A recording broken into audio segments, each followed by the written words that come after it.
Ya, beberapa provinsi di Indonesia saat ini mengalami lonjakan angka kasus positif COVID-19 terutama setelah musim libur Lebaran. Ada pola yang sama terlihat jika menghitung angka kasus per hari dari sebelum, saat, dan sesudah Lebaran yang membuat kita tentunya bertanya, apakah kegiatan mudik tahun ini menjadi salah satu faktor yang menyebabkan peningkatan kasus? Kita akan lihat polanya sama-sama, kita akan ambil contoh pola angka kasus COVID-19 yang ada di atau terlihat di 3 provinsi yakni DKI Jakarta, Jawa Barat, dan juga Jawa Timur. Yang pertama kita ambil dari DKI Jakarta, kita akan lihat bagaimana pergerakan angka kasus positif dalam rentang waktu.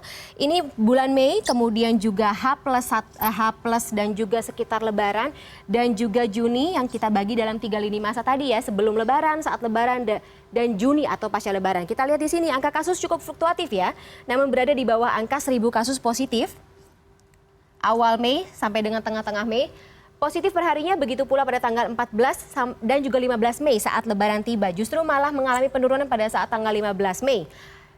Di angka atau tanggal 15 Mei, angka kasus per hari tercatat memang salah satu yang paling rendah di bulan Mei khususnya ya. Dan sementara pasca Lebaran langsung melonjak di angka 932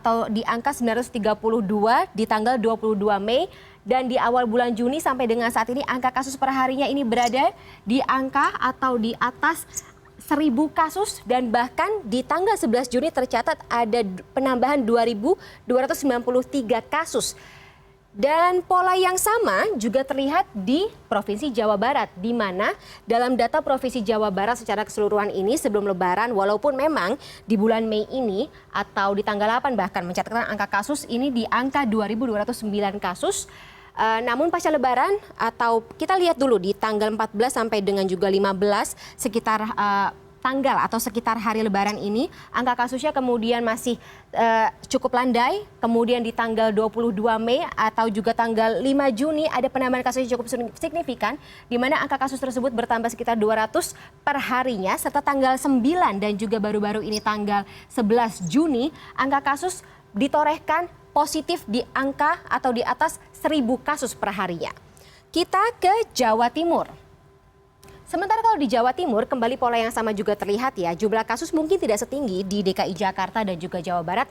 Namun tetap perlu kita garis bawahi adalah ada peningkatan jumlah kasus setelah Lebaran. Di sini kita lihat dari tanggal 15 ke 22 dan juga tanggal 5. Ini walaupun dengan sistem penanganan atau mekanisme mudik yang dimaksudkan untuk mencegah penyebaran COVID-19 di daerah, ini kita lihat mungkin adanya penambahan tetapi tidak cukup signifikan. Namun setelah Lebaran, Jatim mencatatkan angka kasus berada di bawah atau di batas bawah 300. Setelah momen Lebaran, however, terlihat ada peningkatan yang cukup signifikan mulai dari tanggal 22 Mei.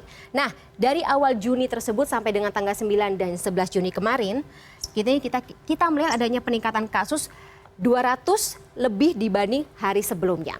Selain kita juga akan sama-sama mengevaluasi mekanisme cegah penyebaran COVID-19 khususnya ya.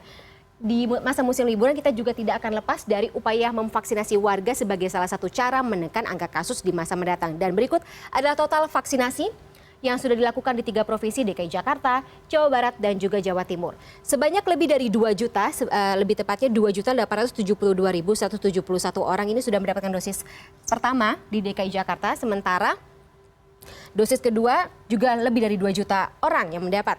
Jawa Barat mengekor dengan jumlah vaksinasi di angka yang hampir sama sekitar 2.436.870 orang.